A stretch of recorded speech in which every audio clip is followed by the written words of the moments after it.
Is pyridine aromatic? We have to follow this table in order to answer this question. It's an Aromaticity lecture series. If you haven't watched my previous videos about Aromaticity, please watch so in order to fully understand the rules and concepts about Aromaticity. So let's have a look at the pyridine ring. First of all, is this cyclic molecule? Of course it's cyclic. Next question is this conjugated? Yes, it's conjugated because all the electrons inside the ring are involved in delocalization, hence it's conjugated. Now count the number of pi bonds. There are 3 pi bonds, write 3 there. Are there any lone pairs? Okay, yes, there are lone pairs. These are the 2 lone pairs. But why there is 0?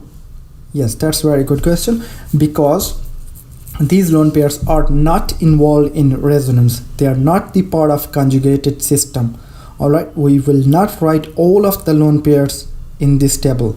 We can only write those lone pairs which are involved in resonance, which are involved in conjugation, which are involved in delocalization.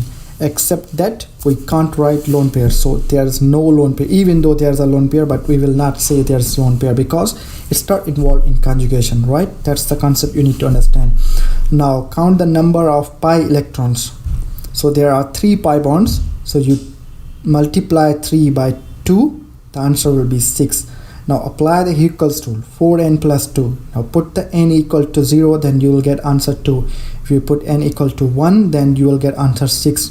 And that 6 matches with this 6. So the answer is yes. And the final answer will be yes, pyridine is aromatic. So this is how you will prove that why pyridine is aromatic. Hope you liked this video.